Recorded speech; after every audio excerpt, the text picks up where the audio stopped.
Well, so today Bethesda and Microsoft made a huge decision about Starfield, and it is not the news you want to hear. Yes, the game has been delayed until the first half of 2023. They're not even promising the first quarter. They're saying the first half of 2023 for Starfield, but I get it. They don't want Starfield to be the next Cyberpunk at launch anyway. Now, Cyberpunk is in pretty good shape right now. But they don't want it to be a horrible launch for Starfield for sure. So we're going to get into the official statement from Bethesda. We're going to see what Jason Schreier has to say about this. He has some very interesting insights as to what's going on behind this delay. Plus, we're going to be talking about those Starfield leaks and how they could possibly contribute to what's going on here. But there's no release date, no firm release date anymore. We just have a release date window again. But let's get into the actual news straight from Bethesda themselves, shall we? This is what they go on to say right here. It says, if we zoom in here, an update on Redfall and Starfield. Yeah, Redfall was also delayed. It says, we've made the decision to delay the launches of Redfall and Starfield to the first half of 2023. The teams at Arcane Austin, Redfall, and Bethesda Game Studio, Starfield, have incredible ambitions for their games, and we want to ensure that you receive the best, most polished versions of them. We want to thank everyone for their excitement for Redfall and Starfield. That energy is a huge part of what inspires all of us every day and drives our own excitement for what we are creating. We can't wait to share our first deep dive into gameplay for both Redfall and Starfield soon. So at least we got that. That's a promise right there that yes, we will be getting gameplay for Starfield and yes, even Redfall. But I'm really curious to see how the concept arts here translates over into gameplay. I'm so hyped for that. So that's going to be June 12th. Remember to mark that down on your calendars because I have you guys covered with that. But let's see what Jason Schreier had to say about all of this, shall we? So check this out right here. He goes on to say this. Last spring, before E3, I spoke to some folks on Starfield who were extremely worried about committing to a November 11th, 2022 date based on the progress they made so far. Next, Cyberpunk was the term floated. Good on Bethesda, for delaying even after announcing that specific date. So yeah, again, it seems like that was a very big worry around Starfield currently, is that it would turn into the next Cyberpunk if they just rushed it out the door. Of course, this game has been in development for years and years, and I'm willing to wait for Starfield a little bit longer. It's just a shame they didn't nail down a promise for the first quarter of 2023 because the wait is absolutely killing me at this point. I just want to see this game. And yeah, at least we're going to get to see actual gameplay here soon. That's been promised. I'm going to hold it to them. They better show something really, really good for this one. But then we have this reply here, and he says, yeah, but Cyberpunk was delayed too. And that's made me even more paranoid because, yeah, Cyberpunk was delayed and delayed and delayed, and then it still came out in a rough shape.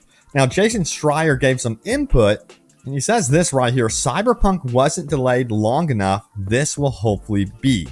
Yeah, I really hope so. I hope that they do not rush Starfield out the door, even if they need to consider delaying it even more. I'm willing to wait personally. I just don't want to go through another horrible launch like Cyberpunk. Not at all. Now, we also got to talk about what Phil Spencer of Xbox had to say about this decision and this delay for Starfield. He goes on to say this right here.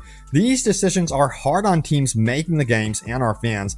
While I fully support giving teams time to release these great games when they are ready, we hear the feedback. Delivering quality and consistency is expected. We will continue to work to better meet those expectations. Yeah, so honestly, I can feel the frustration today within the Xbox Bethesda community. Starfield fans everywhere are probably just completely rolling their eyes. But I also think there's a part of the community that comes from other games, more specifically like Cyberpunk, that are like, yo, chill. I'm willing to wait. Because I already know that Starfield also is likely to have tons of content, hundreds of hours of content, most likely. So when they finally release it, I think we're going to be busy with this one for a very long time. I just don't want to be busy patching my game constantly. You know what I mean? But also we have to question exactly why they delayed this. It's interesting because we did have this leak more recently. It says former Bethesda employee leaks Starfield details. This was a verified former Bethesda game studio employee. Now, just because they're verified doesn't mean everything that they say is true. We got to remember that, take things with a grain of salt. But he did go on to say in this statement right here, if we zoom it in, that he didn't feel like flying was that good. And he felt like it needed to be improved. So perhaps they're actually taking a step back and improving things they feel like they need to work on and fine tune for the next couple months. And that's all they're doing. So that is also a potential of what's going on here for Starfield. But yeah, you got to remember, we have also this day, we have to look forward to them showcasing some really cool stuff on June 12th for Xbox and Bethesda Game Showcase. And it had me wondering also another thing, another theory as to why Starfield could be delayed. Perhaps we will be seeing some sort of surprise game from Microsoft releasing here in fall 2022. And they wanted to say, hey, yeah, you know what? You can get out of the way of this game and take more time on Starfield. That's cool with us, but we do have another game that we're going to be announcing. Now, I'm not saying that's going to happen at the Xbox showcase, but I do hope that they have something lined up for fall 2022, because I always felt like, hey, it was Starfield. So we'll have to see what they fill in the gap here for Xbox specifically, because, yeah, Starfield was their heavy hitter for 2022, and it's like a massive void has suddenly hit us here for fall 2022. And a lot of people are saying now, hey, you know what? Elden Ring, it's going to be game of the year, which I think it will be anyway at this point, considering all these delays. But there's some other exciting games coming up here. You know, Gotham Knights had recently mixed reception about their gameplay demonstration. Some people feel like it looks a little clunky. Some people feel like, hey, you know what? Give them some time to make that game as well. Delayed if you have to. So it seems like the gaming community is kind of understanding of delays at this point. But I'm ultimately, just to be blunt with you, kind of disappointed with this one for sure. But at the same time, I am willing to wait. It's very, very bittersweet for sure. But yeah, we need to talk about your most recent comments on my Starfield videos.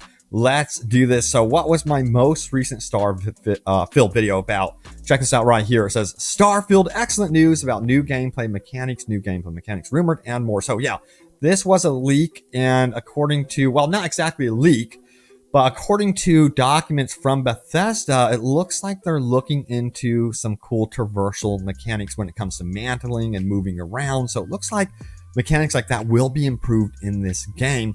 Wolfhound goes on to say this. He says, honestly, I would prefer to have very large planets with lots of content to explore rather than what Star Citizen has done.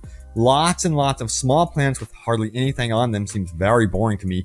Would be better if it was just one or two separate solar systems with a few dozen planets each. That way, there will be more to explore on each planet and would make them worth going to. Yeah, that's one of my biggest fears, honestly, is that we would be seeing these big, ginormous planets, you know, perhaps the size of Skyrim or whatever they would say.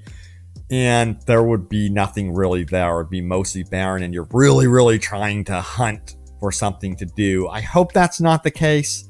Again, only time will tell. But we have Corey who says this, I'm excited because I love Bethesda games, but I'm still very optimistic about it. I know it's going to be riddled with bugs, but that never stopped me from enjoying their previous games. If it's as bug-filled as Fallout 76, then we got a problem. Yeah, exactly. I was going to say, I have my limits with bugs. Now, he says this, my hope the game has a kinda original Mass Effect feel, and correct me if I'm wrong, but I hope we get actual space travel, not just a little cutscene, but actually can fly to planets. Question mark. Yeah. There's no official confirmation about manual space flight, but there's a lot of indications that yes, you would be able to fly around your spaceship. Now we have this one from Michael Lucy says this, really looking forward to playing Starfield as a veteran elite, dangerous, and No Man's Sky player. I am super hyped for Starfield release. I hope this game is not too similar to Elite Dangerous or No Man's Sky and is completely original for its genre. I think it's going to be, well, Todd Howard, I think, worded it perfectly, gamified. They have to figure out a way to gamify space and NASA, you know, and stuff that may, for some, seem boring. So that, I think, can give an indication that I believe it's going to feel like perhaps Fallout just in space, which I think sounds awesome. But I hope they have fine-tuned the controls since Skyrim, since Fallout, and it feels really, really good. You know, it's going to be primarily focused on first-person perspective. That has been confirmed, although there is third-person. But yeah, overall, I think it is going to be very different from the games you mentioned, Michael. But there it is, everyone. The latest happenings around Starfield. Cannot wait for the actual presentation on June 12th to finally see gameplay, of course. We've seen the in-game assets here. But we want to see full-blown gameplay uncut. So yeah, super hyped for that. But thank you all so much for watching. Stay tuned for more, and I will see you all next time. Take care.